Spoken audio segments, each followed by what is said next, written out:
بسم اللہ الرحمن الرحیم۔ ذمہ دار ہیں، اور یہ بات اچھی ہے کہ اگر اللہ نے مردوں کو عورتوں کا ذمہ دار بنایا ہے۔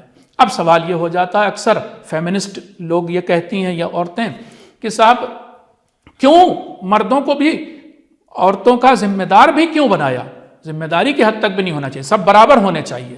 تو میں مثال دینا چاہ رہا ہوں، دیکھیے اگر کسی فیملی کو چلانا ہے تو فیملی تبھی چل سکتی جب کوئی لیڈر ہو۔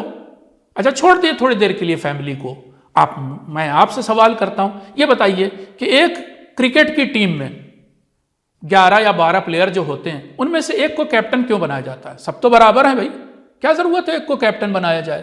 ایک ملٹری کے ٹکڑی میں ایک کو کمانڈر کیوں بنایا جاتا ہے؟ ایک کو مثلا اسکول میں ہیڈ ماسٹر کیوں بنایا جاتا ہے یا پرنسپل کیوں بنایا جاتا ہے؟ سبھی ٹیچر ہیں، سبھی پڑھاتے ہیں۔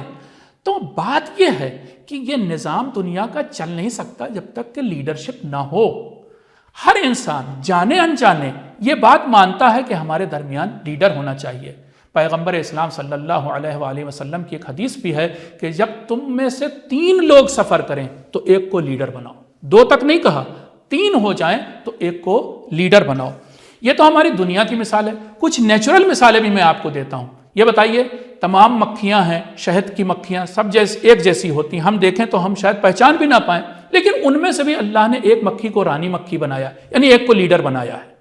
ہم عام طور سے اپنے محاورے میں کہتے ہیں کہ جنگل کا راجہ شیر ہوتا ہے۔ یہ کیا ہے؟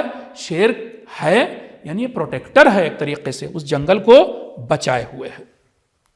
تو اب یہ ثابت ہو گیا کہ چاہے نیچرل چیزیں ہوں، چاہے ہماری اس دنیا کی چیزیں ہوں، کرکٹ کی ٹیم ہو یا کوئی اور چیز ہو، ہم ہر جگہ لیڈر چاہتے ہیں، خود سے بناتے ہیں۔ یہاں تو دین نہیں آیا، یہاں تو آپ نے خود سے بنایا لیڈر، کمانڈر آپ نے بنایا، کیپٹن آپ نے بنایا۔ اسی طرح سے جب ایک فیملی ہے، 4 لوگ ہیں اس میں، تو ایک کو لیڈر ہونا چاہیے نا۔